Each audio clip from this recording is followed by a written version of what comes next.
नमस्कार दोस्तों, हम सभी ने रामायण देखा होगा। हम सभी ने यह सीन जरूर देखा होगा कि लक्ष्मण जी ने शूर्पणखा का नाक काटा। आखिरकार लक्ष्मण जी ने शूर्पणखा का नाक क्यों काटा?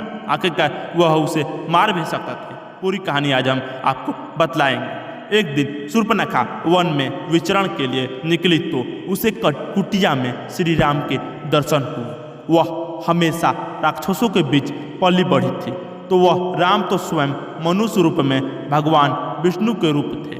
वह श्री राम के अत्यंत मनमोहक रूप को देखकर आकर्षित हो गई।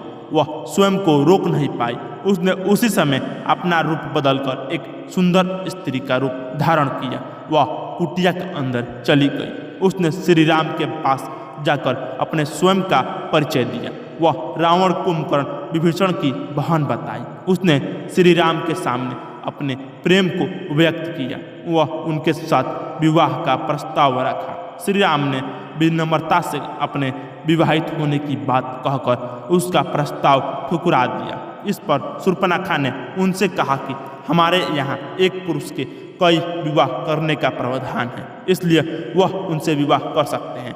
श्री राम ने शूर्पणखा को अपने एक पत्नी व्रत वचन के बारे में बताया तथा वह किसी दूसरा विवाह नहीं करेंगे। इस पर शूर्पणखा नाराज हो गई। वह माता सीता को भला बुरा कहने लगी। जब शूर्पणखा ने लक्ष्मण को देखा तो श्री राम से पूछा कि वो कौन है। श्री राम ने उन्हें छोटा भाई बताया।